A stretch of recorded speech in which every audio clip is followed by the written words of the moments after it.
Vamos a leer un versículo de la palabra del Señor y está en el libro de 2 de Corintios, capítulo 5. El tema así a secas es la resurrección.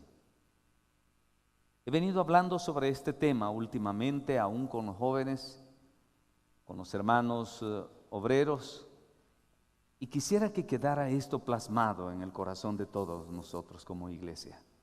Pero bueno, vamos al pasaje y dice así: porque sabemos que si nuestra morada terrestre, este tabernáculo, se deshiciere, tenemos de Dios un edificio, una casa no hecha de manos, eterna en los cielos. Y por esto también gemimos, deseando ser revestidos de aquella nuestra habitación celestial, pues así seremos hallados vestidos y no desnudos. Amén y amén. Hace poco leía un pensamiento que me llamó mucho la atención y me hizo reflexionar muchísimo sobre este aspecto que se le puede llamar la estructura fundamental del mensaje de Cristo. La resurrección, hermanos, ese término que en hebreo es anastasia, es la parte más importante de todo el mensaje de Jesucristo. Si no hay resurrección, sencillamente todo lo demás se reduce a una simple filosofía. Si no hay resurrección de los muertos, hermanos, como dijo el apóstol Pablo, un día comamos y bebamos, porque mañana morimos. Así de sencillo. Ese era un dicho en la época del apóstol Pablo. Era un dicho de aquellos existencialistas, aquellos que tenían aquella filosofía existencialista donde ellos no creían ni en el infierno ni en el cielo, no creían en todas esos principios doctrinales de la eternidad, de que hay vida después de la muerte. No, para ellos no existía. Todo aquello era para muchos pensantes, era pura tontería. Entonces ellos decían: comamos y bebamos, porque mañana morimos. Así limitaban ellos, y a esto es lo que se les conoce pues como los simplemente existencialistas. Pero la Biblia nos enseña de una promesa que trasciende las leyes naturales que nosotros conocemos. Jesucristo traía un mensaje que nos hablaba sobre algo que rebasaba y traspasaba la barrera de lo natural. Nosotros como seres humanos solo conocemos lo que palpamos, lo que tocamos. La materia es una barrera en nosotros. Usted no puede atravesar una pared, usted no puede pasar ciertos elementos físicos. Estamos sujetos a tiempo, a espacio, a barreras materiales. Usted no puede romper las barreras que están establecidas, las leyes que Dios le creó a todo este universo que conocemos. El universo está regido por leyes que Dios estableció y Dios puso a la tierra y al universo. Imagínese usted, como lo he dicho otras veces, ¿cómo es eso que la tierra se mantiene en el aire? ¿Cómo es posible que este planeta que pesa miles y miles y miles de toneladas se mantiene flotando en el espacio? Si usted es un poquito curioso, puede investigar un poquito, y el sistema solar está compuesto de un montón de planetas, y el centro de ese sistema se llama Sol. Y todos estos están allí flotando en el aire y giran a una velocidad tremenda. El Sol sí está fijo, pero todos los demás planetas giran alrededor de él, y cada planeta tiene lo que se le llama rotación y traslación. Ellos giran en su propio eje para que exista día y noche, pero también giran alrededor del Sol para poder tener las diferentes estaciones donde haya verano, invierno, otoño y primavera. Pero ¿cómo es posible que no se caen o que no salen disparados, sino que están allí perfectamente en el mismo lugar y ahí giran a esa velocidad permanente? Por eso su reloj le funciona, porque es tan perfecto lo que Dios hizo, que el sol sigue en el lugar y la tierra se sigue moviendo a la misma velocidad, y por eso tiene el día 24 horas y el año 365 días, más o menos, ¿verdad? Hay cierto error allí, pequeñísimo, pero por eso hay cada 3 años, creo yo, ¿no?, lo que se le llama un año bisiesto, donde el mes de febrero pues no tiene los mismos días que en otros años. Pobres los que nacieron en esos días que no existen, porque eso tienen que cumplir años cada 3 años, creo yo. Pero ¿qué es lo que sucede? Dios estableció leyes. Dios le puso ley al mar, y Dios estableció que de ahí no se iba a salir y no se iba a mover, excepto hubieran acontecimientos tan grandes que provocaran, por ejemplo, un tsunami como el que sucedió hace como 10 años o más, que solo por ese pequeño movimiento telúrico en el mar, en los cimientos del mar, provocó un terremoto que en alrededor de unos 14 minutos mató a más de 230,000 personas. En ese día el mar no respetó la ley de Dios y se produjo un terremoto tan fuerte que provocó una enorme ola de más de 30 metros y se metió no sé cuántos kilómetros dentro de la tierra y mató a más de 230,000 personas. Esa es una pequeña muestra que qué pasa si el mar no tuviera los límites que Dios le ha puesto. A cada rato estaría matando a cientos de miles. Y Dios dijo un día: si faltan las leyes que yo le he puesto al mar y a la tierra, mi palabra no ha sido dicha. Oiga eso.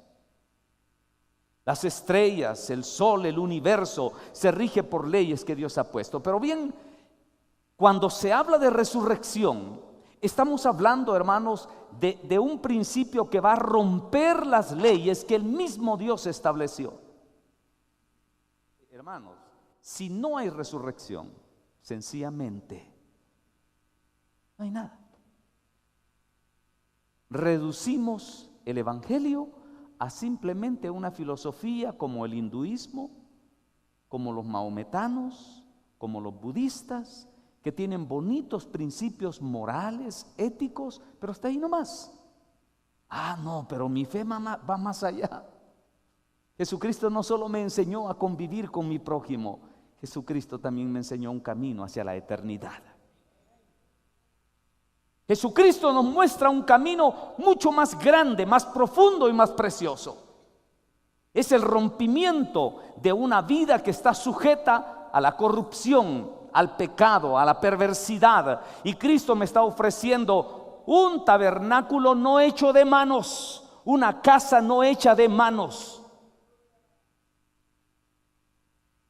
El Señor está prometiendo, hermanos, algo que trasciende mucho más allá a lo que usted, humanamente hablando, puede concebir.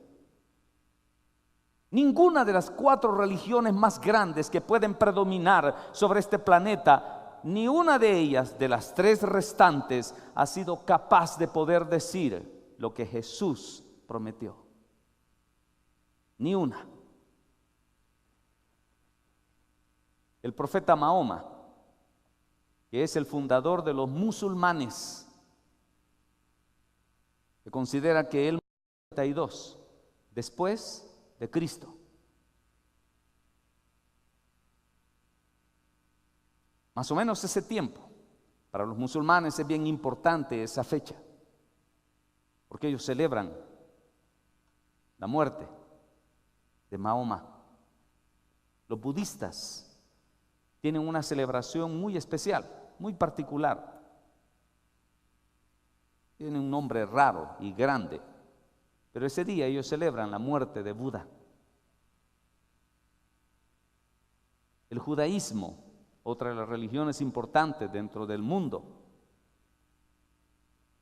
que salió de los lomos de Abraham,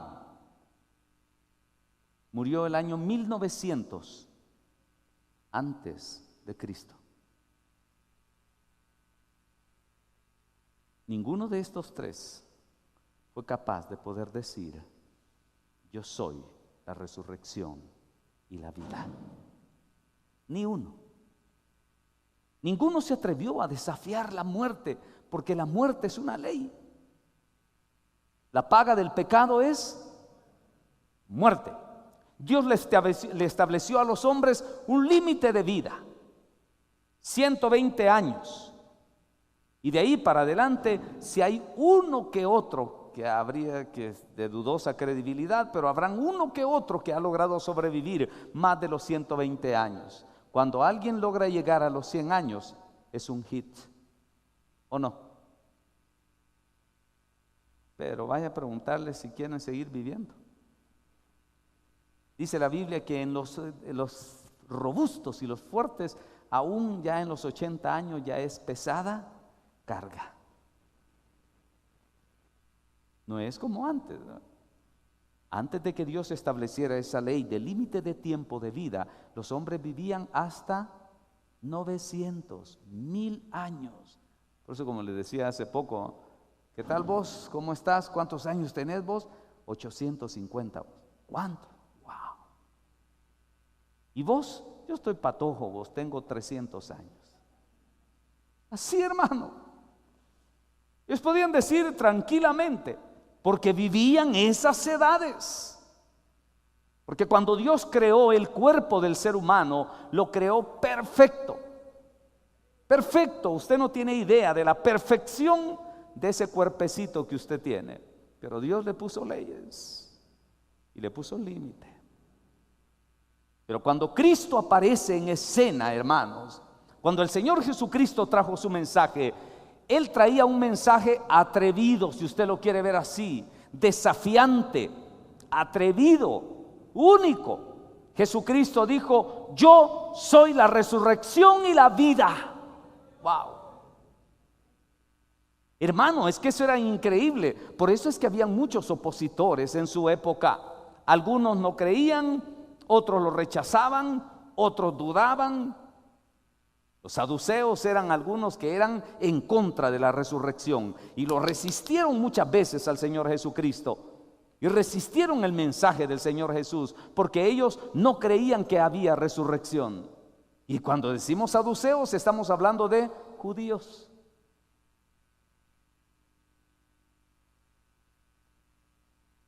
Y Jesús no solo fue una vez lo que afirmó, no, Él a lo largo de todo su ministerio, Él repitió 1 y 1000 veces: yo soy la resurrección y la vida. Yo. Miren, hermanos, alguien, era lo que yo les decía al principio, alguien escribió este pensamiento y cómo me gustó. Porque decía: la tumba vacía de Jesús es la cuna de la iglesia. ¿Entiende lo que acabo de decir? La tumba vacía de Jesús es la cuna de la iglesia. ¿Qué quiere decir eso? Que si Jesús no resucitó, entonces la iglesia no nació. La tumba vacía de Jesús es el cimiento más sólido, hermanos, en donde nosotros como iglesia tomamos valor, tomamos fuerza, tomamos ánimo, desafiamos lo que venga por delante. Si Jesucristo venció la muerte, ¿quién contra nosotros? Pero este lo dirá el que abraza la fe de Cristo, el que tiene a Cristo en su corazón, el que hace suyo el mensaje de Jesús, el que ya no vive él, sino Cristo en él. La mediocridad de muchos cristianos, hermanos, es porque les falta el conocimiento de semejante promesa, y no solo el conocimiento, sino abrazarlo y hacerlo suyo. ¿Dónde está, oh muerte, tu aguijón? ¿Dónde, oh sepulcro, tu victoria? ¿Y por qué no decir eso con toda libertad si Jesús venció la muerte?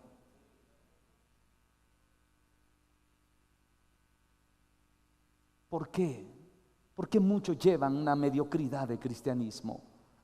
¿Por qué muchos le tiemblan al pecado? ¿Por qué muchos le tiemblan a Satanás? ¿Por qué muchos le tienen miedo? ¿Sabe usted que el diablo durante muchos siglos tuvo el imperio de la muerte en sus manos? Satanás tuvo en sus manos el poder de la muerte. Y por eso él le metía a la gente el miedo a la muerte. Y de esa manera ejercía un miedo, un terror, una angustia. Y entonces todos estaban temerosos porque tenían miedo a morir. Y entonces el diablo los manipulaba. Cuando Cristo Jesús vino, le quitó el imperio de la muerte, porque Él lo venció en la cruz. Ciertamente mi Salvador nació, murió, pero ¿cuánto dan gloria a Dios? Ciertamente nació, murió, pero resucitó. A Él sea la gloria. Oiga lo que dijo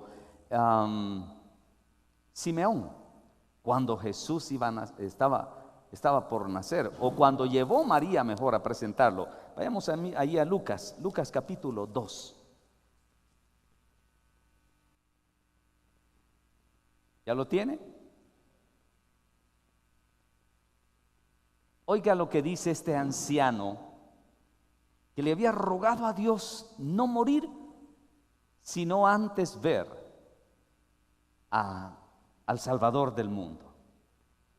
Y por eso cuando él vio que llegó María, él cantó, danzó, alabó, y él dice estas palabras. Estoy leyendo Lucas capítulo 2, versículo 29. Ahora, Señor, despides a tu siervo, ¿cómo?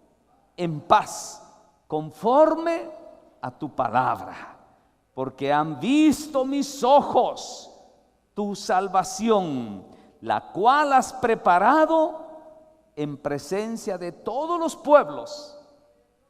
¿Y cómo dice el verso 32? Luz para revelación a los gentiles y gloria de tu pueblo Israel. Jesús, él dijo de sí mismo: yo soy la luz. ¿Verdad que el Señor dijo? Él era la luz y nos trasladó el compromiso a nosotros y dijo: vosotros sois la luz del mundo. La luz vino al mundo, decía el apóstol Juan. Jesús era la luz que venía, y este hombre, este anciano de no sé cuántos años, su esperanza era ver al Redentor. Era un niño chiquitito que María iba a presentarlo en ese momento. Y dice: luz para revelación a los gentiles. Este hombre estaba aseverando que aquel niño iba a ser la esperanza de salvación de todos los pueblos gentiles fuera de Israel. Y también dice: y gloria de tu pueblo Israel. ¿Qué fue lo que dijo el Señor? De los judíos viene la salvación. Dios había tomado aquel pueblo y dentro de aquel pueblo iba a levantar el Mesías. Pero sigamos leyendo. Y José y su madre estaban, ¿cómo? Maravillados. Estaban asustados. Ellos no podían creer lo que estaban oyendo de la voz de aquel profeta. Y dice, estaban maravillados de todo lo que se decía del niño o de él. Y los bendijo Simeón. Y ponga atención. Y dijo a su madre María: he aquí, ¿qué? Está puesto para caída y para levantamiento de muchos en Israel, y para señal que será contradicha. ¿Por qué leo esta parte y me interesa? Dice, porque aquí está puesto para caída y para anastasis. El término que utilizó este profeta para referirse en ese momento a Jesús en cuanto a un ministerio básico era anastasis, que quiere decir levantamiento, pero antes dijo, pero también para caída. El mensaje de Cristo, hermanos, así como condena, también salva. Y es el único mensaje que promete de que usted, hermano, si cree en el Señor Jesús, será levantado. Anastasis, que quiere decir resurrección. Los hombres han gastado miles y miles y miles de millones. Los alquimistas y los brujos y todo tratan de ver cómo le pueden dar vida a alguien que ha muerto. Pero eso no se puede. El único que lo ha prometido se llama Jesús. Yo soy la vida. ¿O no dijo así el Señor? Yo soy el camino, la verdad, ¿y qué también? ¿Cuántos bendicen a Dios? Hermano, usted no se ha acercado a una religión. Usted no, a mí me entristece cuando muchos cristianos llevan un evangelio tan mediocre, hermanos. Un evangelio tan mezclado, un evangelio tan ambiguo, un evangelio tan indefinido, hermanos. Lo único que yo puedo pensar, digo, Señor, no han entendido el misterio de tu palabra. No han entendido, Señor. Porque no hay mensaje más glorioso que el mensaje de Jesús. Jesucristo no vino a levantar una religión. Si tú crees que con venir a la iglesia y cantar coritos y levantar tus manos y hacerte miembro de la iglesia, y solo porque tú vienes consecutivamente a la iglesia, ya eso te hace merecedor de la vida eterna, discúlpame, estás perdido. Tú no has entendido el mensaje. Lo primero que el Señor Jesús hace en tu vida es que mueras a tu carne para que resucites en una vida nueva y diferente. Pero si tú vienes a la iglesia y sigues teniendo las mismas prisiones, las mismas esclavitudes, las mismas costumbres, las mismas mañas, los mismos caprichos, los mismos shocks, los mismos traumas, las mismas debilidades, mira, cualquier cosa puede ser menos hijo de Dios. De manera que si alguno está en Cristo, ¿cómo dijo el Señor? ¿Cómo? No le oí.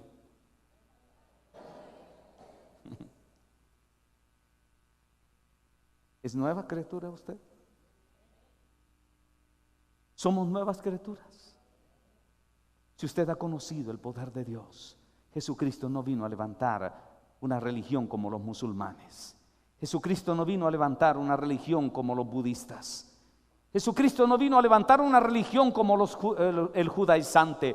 Jesucristo es poder que cambia, que transforma, que modifica mi vida. Pero si yo sigo siendo el mismo malicioso, el mismo caprichudo, el mismo dejado, el mismo negligente, yo sigo siendo la misma persona, hermanos, discúlpeme, usted no ha pasado de muerte a vida.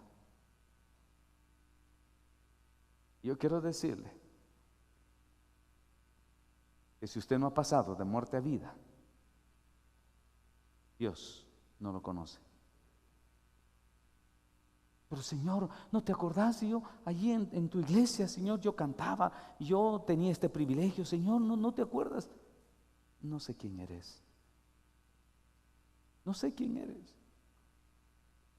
El Señor Jesús, una de las primeras cosas que hace cuando llama a alguien al evangelio y al camino es: muérete. ¿O no dice así el Señor, hermano? Muérete. Es que, hermano, viera, usted sabe que es tan difícil el camino. Es que usted sabe pues los papás que uno tuvo, hermano, y usted está tratando de echarle la culpa a su tatarabuelo, a su abuelo, a su papá, a su mamá. Discúlpeme, hermano, usted es usted.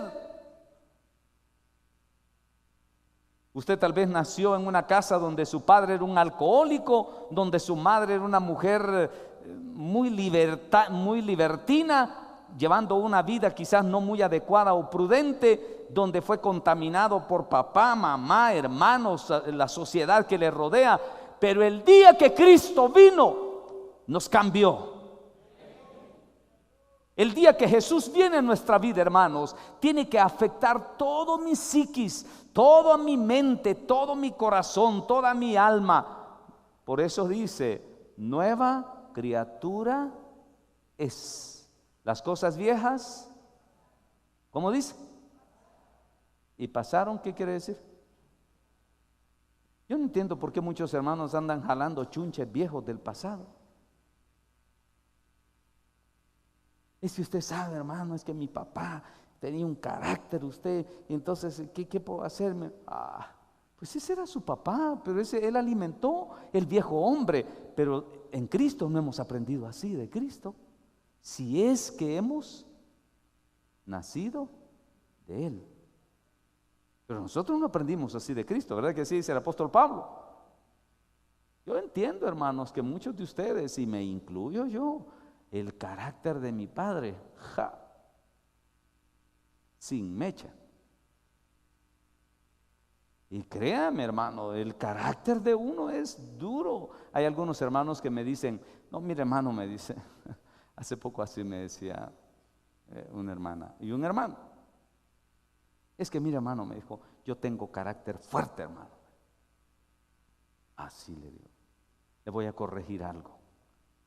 Usted no tiene carácter fuerte. Ustedes son débiles a su carácter de bravos. No me venga diciendo que tiene carácter fuerte. El que tiene carácter fuerte resiste las debilidades de su carne. El que es débil a su carácter lo mangonea y lo lleva aquí, lo lleva allá. Así que no me venga diciendo: es que mire, yo soy de carácter fuerte. No, usted es débil a su carácter. ¿Ya me entiende, hermano? Esa es otra cosa muy diferente. Pero cuando Cristo viene a nuestro corazón, hermanos, si es que hemos adquirido su naturaleza divina, porque así dice el apóstol Pedro, dice que una de las maravillas que Dios ha hecho con nosotros es hacernos participantes de su naturaleza divina. ¿O no dice así? Por eso el apóstol Pablo decía: ya no vivo yo, sino aleluya. ¿Y usted puede decir amén? Seguro. Demuéstremelo. Estas cosas ya no se dicen. No, bien, hermano, no, yo he cambiado mucho, hermano. Le voy a ir a preguntar a su esposa: hermana, y el hermano ha cambiado. Mejor si se lo pregunto a solas, porque estando ella enfrente no se anima a hablar. Porque solo me voy y cuidadito. ¿Será que hemos cambiado? ¿O seguimos siendo lo mismo? Lo que hemos aprendido en la iglesia, lo que hemos aprendido es hacer, perdón la expresión que voy a usar, pero es una expresión tal vez fea, pero es chapina. Tal vez hemos aprendido a ser hipócritas y sinvergüenzas. Hemos aprendido a disimular lo malo que tenemos. Hemos aprendido, lo que hemos venido a aprender a la iglesia, hermanos, no es a ser transparentes, sino a ser sinvergüenzas. Hemos aprendido a la iglesia cómo maquillarnos para esconder lo que realmente somos. Jesucristo viene por un pueblo nacido de nuevo. Jesucristo viene por un pueblo que ha resucitado. ¿Sabe cómo dice el apóstol Pablo? Si pues habéis resucitado en Cristo, poned vuestra mirada en las cosas, ¿dónde dice? De arriba. Pero muchos de ustedes, hermanos, en lugar de estar poniendo las cosas, su vista en las cosas de arriba, allá andan cada día agarrándose más y echando más raíces sobre esta tierra. Cada día andan buscando de qué forma satisfacen su vanidad, satisfacen su ego, satisfacen sus caprichos mundanos y carnales. Pero usted me dice que es hijo de Dios, pero usted me dice que es cristiano. Discúlpeme, vaya a decirle eso a cualquiera, menos a Dios. La Biblia dice claro y tajante: no os engañéis. Dios, ¿cómo? Termine usted el mensaje, el versículo. ¿Cómo dice? Dios no puede ser burlado. Aquí venimos, hermanos, a jugarnos el maquillaje y venimos a disfrazarnos. Pero yo lamento decirle que al único que logramos engañar es a nosotros mismos. Hace poco le decía a una jovencita, la vi muy así, diferente a como yo la veía antes. A mí me agradaba mucho, porque a pesar de la edad que tenía, había logrado rebasar su adolescencia y había casi que entrado a su juventud. Y me agradaba tanto la sencillez y la belleza de su rostro, sin nada, al natural. Pero de repente me la encontré y le vi las cejas depiladas y le vi pues las cejas diferentes y le digo, bueno, ¿y qué tenés ahí en las pestañas? Le digo, ¿qué tenés? No, es que me eché, saber cómo se llama. Es que me eché esto, me dice. Bueno, sí.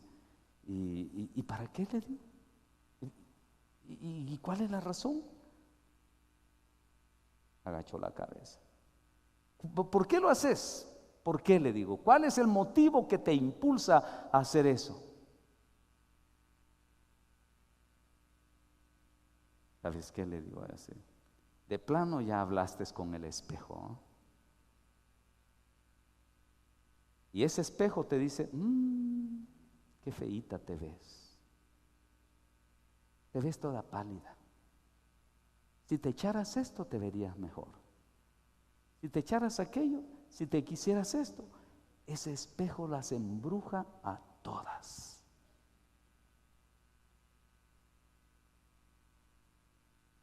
Ese espejo es mágico. ¿Usted lo ha oído hablar? ¿Ha hablado usted con su espejo? Ninguna hermana me contesta. Todas se quedan viendo, unas ven para arriba, otras para los lados, pero estoy seguro que usted dialoga con ese espejo. Y no crea usted que es una conversación así. ¿Qué tal, espejo? ¿Cómo amaneciste hoy? No, hermana. Son lenguajes en silencio. Usted se queda viendo y la imagen que ve ahí, hoy sí que te ves toda fea. No, entonces, cheto, hace esto, aquí, allá. Es un lenguaje muy privado entre la mujer y el espejo. Sería interesante hablar de eso, ¿verdad? El diálogo entre el espejo y la mujer. Y se pega una gran desengañada, ¿sí? Y de ahí vienen los cambios. Y le digo, pero ¿por qué te veo así? Te veo diferente, te veo distinta. Ya no veo aquel rostro puro, ya no veo aquel rostro inocente, ya no veo aquel rostro exento de contaminación. Veo ya, claro, eso no quiere decir que vas a andar toda descuachipada, toda con el pelo pispinudo y todo así, o como hay algunas que solo agarran el pelaje que tienen y se ponen una moña y ya.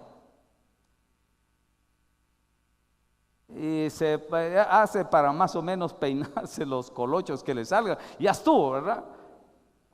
No, yo no me estoy refiriendo a eso. Está bien que usted se peine, está bien que se adorne, si la Biblia habla del decoro con que la mujer debe de vestirse.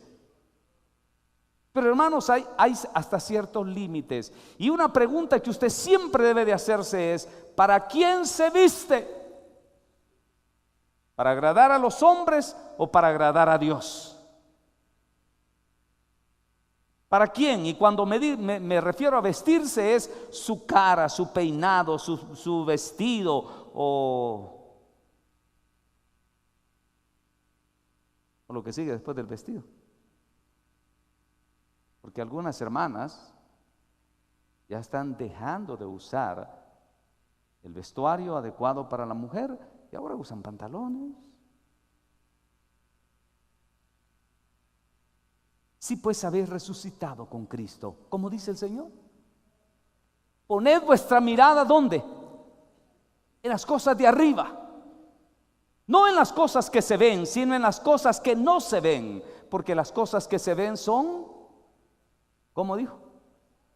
Temporales, pero las que no se ven son eternas.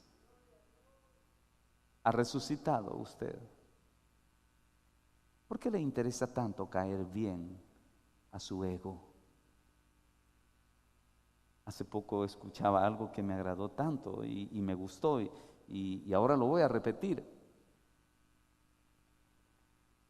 Usted no le pregunte al pastor, no le pregunte a su esposo, no le pregunte al diácono, no le pregunte a su líder espiritual, hermano, ¿cómo le parece que está bien este vestido? ¿Será que este vestido me quedaría bien? Y usted anda averiguando si a mí como pastor, o bueno, hasta aquí ninguna hermana se ha acercado a decirme, mire hermano, ¿cómo me ve el vestido? Hasta aquí no, ninguna lo ha hecho. Pero ¿qué tal si usted le quiere preguntar a su papá, a su mamá, al líder de la iglesia o al pastor o qué sé yo, cuando usted vaya al súper o cuando usted vaya a la superpaca? Cuando usted vaya a algún lugar a comprar, hermano, ¿sabe quién le voy a decir que invite con usted? Para que vaya con usted. ¿A quién? Aleluya. ¿A quién? A Cristo. Llévese a Cristo y dígale, Señor, ven, fíjate que necesito ir a comprar unas cositas allá. Quiero comprarme ropa, Señor, pero yo quiero que tú vengas conmigo. ¿Cuántas veces lo ha hecho? Ni una. Así como me está oyendo, ni una. No. Y mire hermano, yo le garantizo que usted el día que decida decirle, Señor, por favor acompáñame, quiero ir a no, ya no es super paca, mega paca. Valga la publicidad que estoy haciendo, ¿no? O al País, o a Simán, o a donde usted quiera ir, ¿me entiende? Donde quiera usted comprar su ropa. Pero si usted va a ir, por favor, no le pregunte a papá, ni a mamá, ni a su hermano, ni a nadie. Pregúntele a Cristo. Señor, ¿te parece bien este vestido? Señor, ¿cómo se me ve? Y si usted lo toma en cuenta, le garantizo que tendrá una respuesta así. Y Él no le engañará. ¿Me está entendiendo? Ese es nacer de nuevo. Ese es dejarse guiar por el Espíritu de Dios.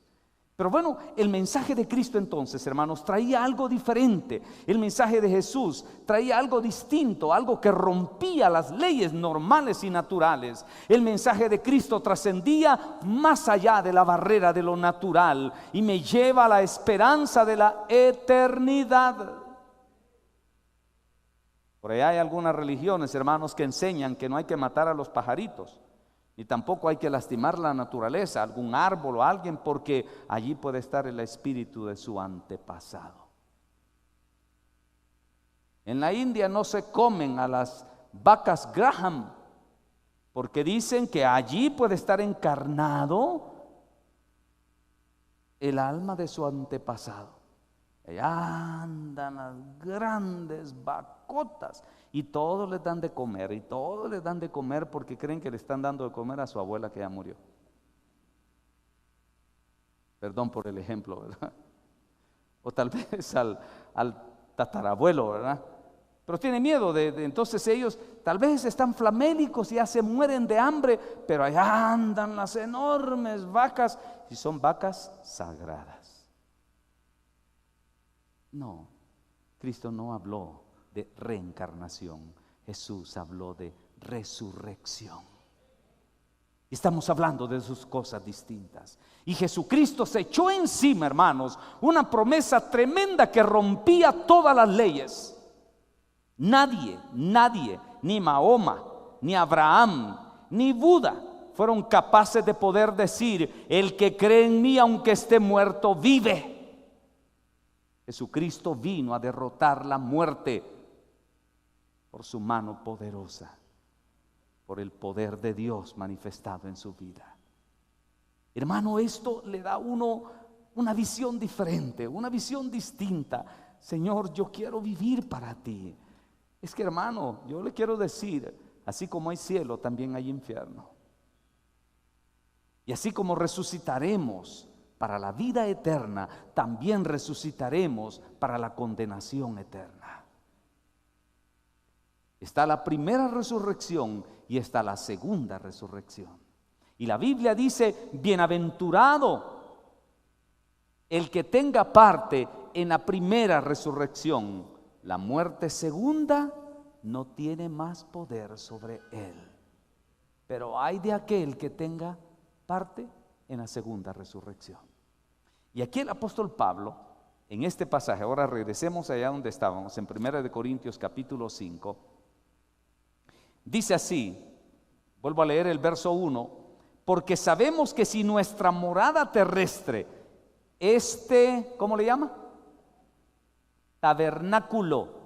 Esa palabra tabernáculo, usted lo puede traducir como tienda, carpa, una casucha.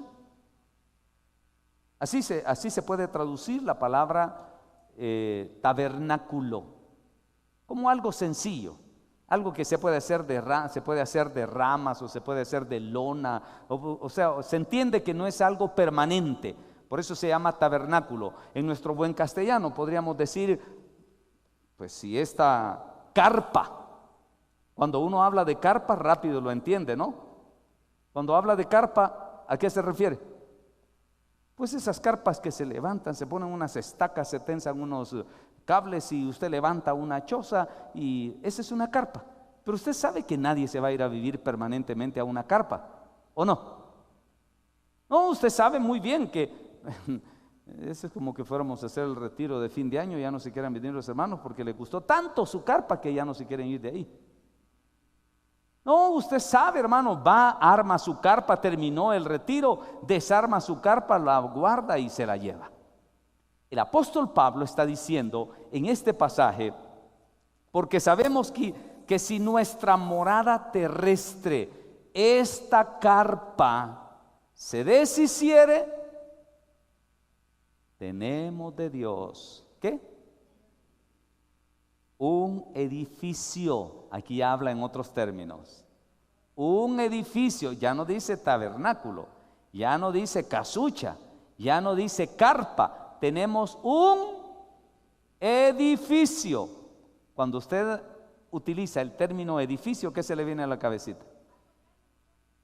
Eso, algo sólido, algo estable, algo bien estructurado, algo que puede durar muchos años, muchos años.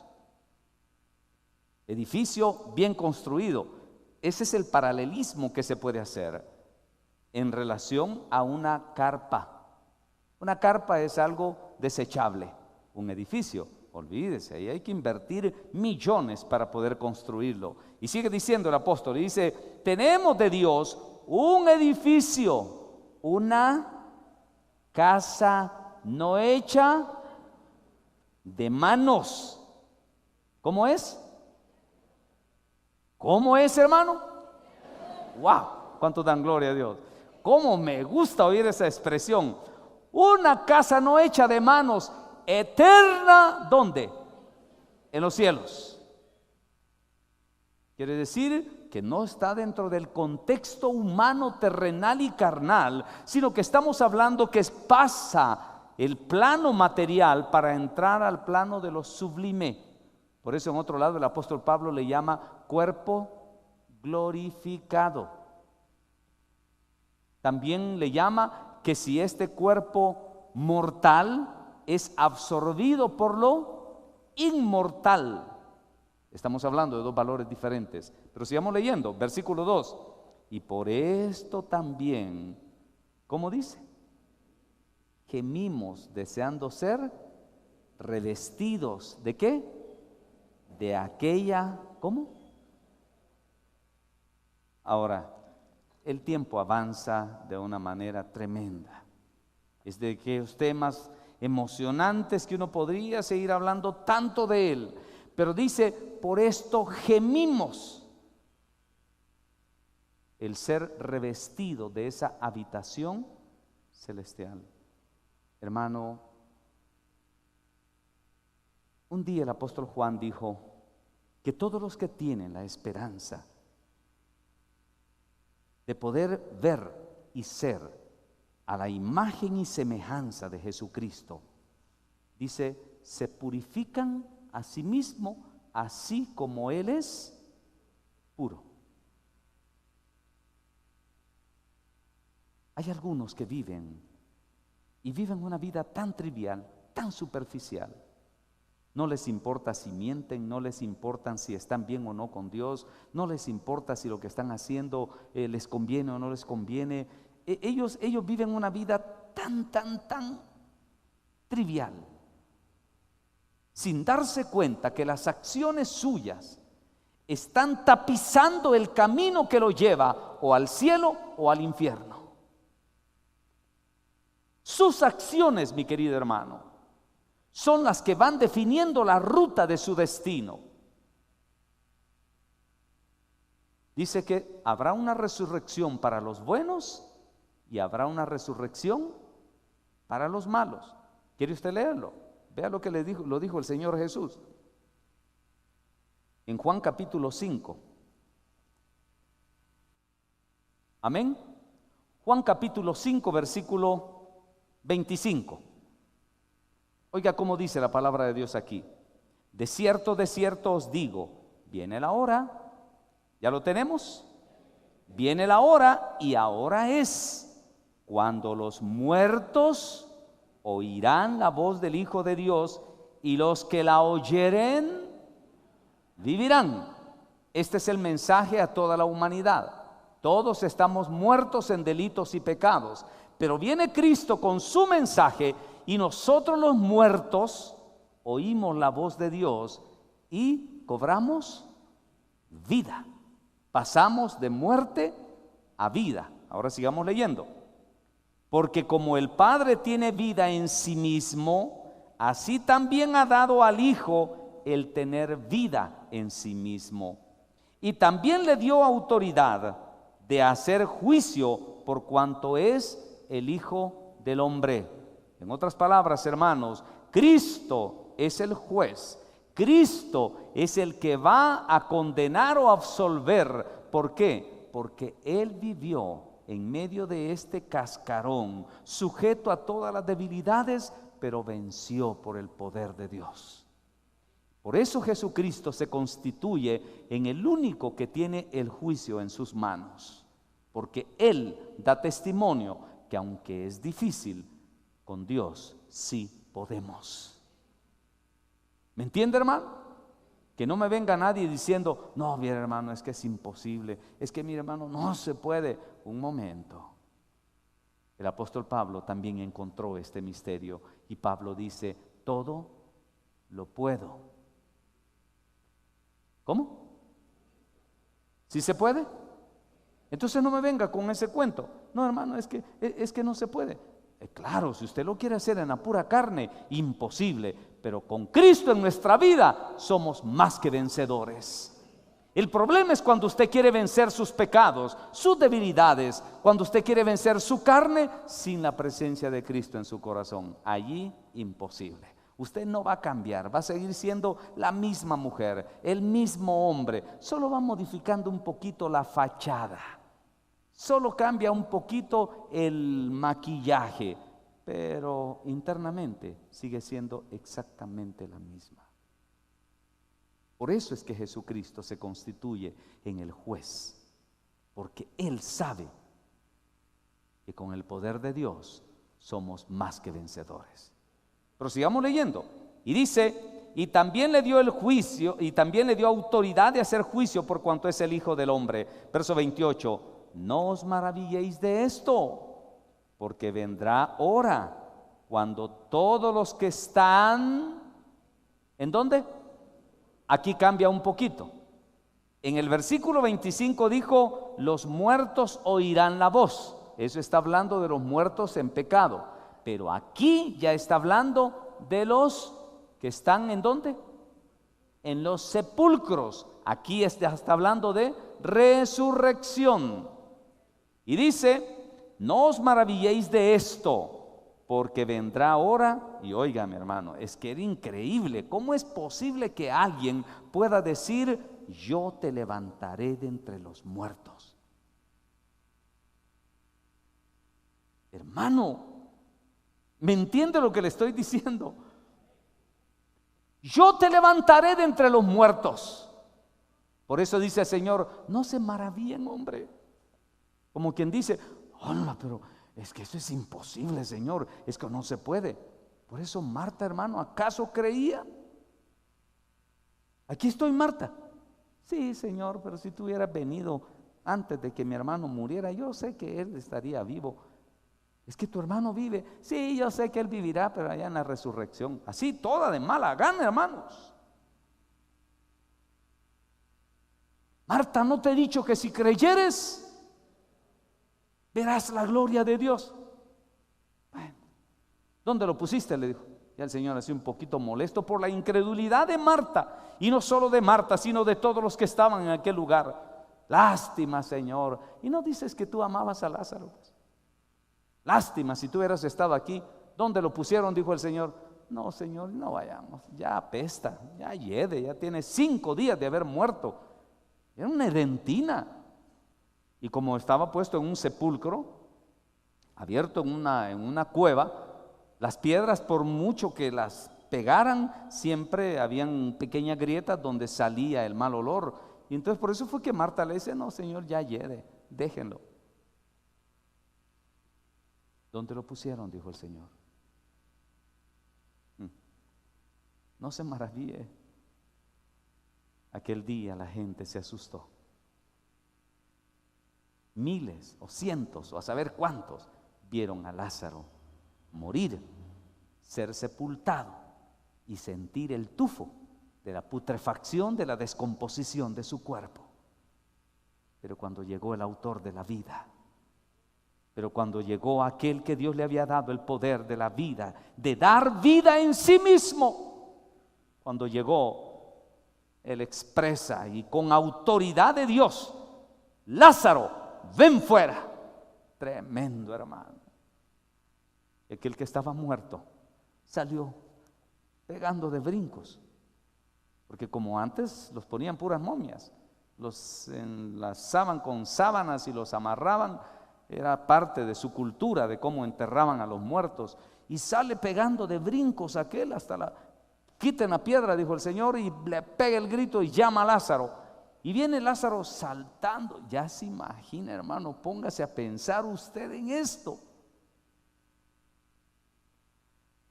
Por eso el Señor les dice, no os maravilléis.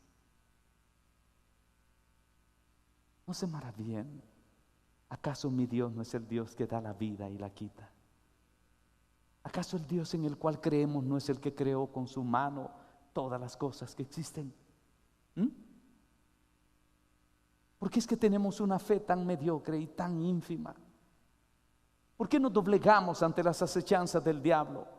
¿Por qué dejamos que Satanás gobierne nuestros pensamientos y nuestra forma de actuar cuando de nuestro lado está el Dios Todopoderoso? Y no os maravilléis, oiga lo que dice, de esto, porque vendrá hora cuando todos los que están en los sepulcros, ¿qué? Oirán su voz, y los que hicieron, póngame atención a lo que voy a leer, y los que hicieron lo bueno saldrán, anastasis, se levantarán y saldrán a resurrección de vida, mas lo que hicieron lo malo, léalo, ¿cómo dice?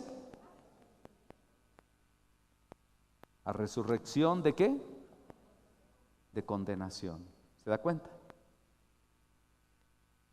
Qué triste será para aquellos que, habiendo tenido el conocimiento de la verdad, no se aferraron al poder de Dios.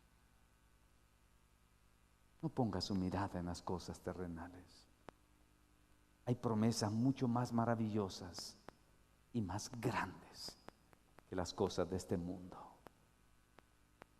Hay algo mucho más grande que trasciende lo temporal, y es la vida eterna. ¿Usted cree esto? Abrácelo. Suelte aquello que lo esclaviza. Suelte aquello, deshágase de aquello, hermano, que lo oprime y que lo está manteniendo esclavo a qué sé yo qué cosas. Libérese. Porque habrán dos resurrecciones: los que hacen el bien a vida eterna, y los que hacen lo malo a condenación eterna. ¿En cuál de estas dos estará usted? Si usted muriera hoy, en este momento, Dios no lo permita, pero si usted le sucediera algo y muriera hoy, ¿está preparado para resucitar para vida eterna?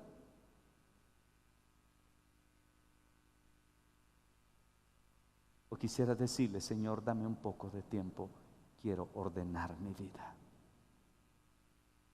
Ni Mahoma, ni Buda,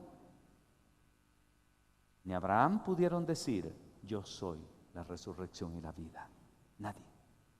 Ninguna religión en el mundo, ni uno, se ha atrevido a decir semejante afirmación. Concluyo con esto. Hace más o menos un año o año y medio, un líder espiritual en la India prometió a sus feligreses que se iba a matar y que al tercer día iba a resucitar. Se quitó la vida.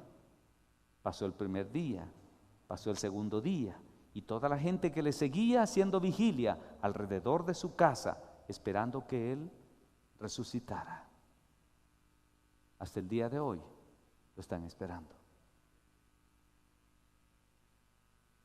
Es que ese poder no es de hombres, ese poder es de Dios. Hermano, crea en el Señor. Apártese del pecado, busque lo eterno, ponga su mirada en las cosas que no se ven y aferrémonos a Jesucristo. Vamos a orar.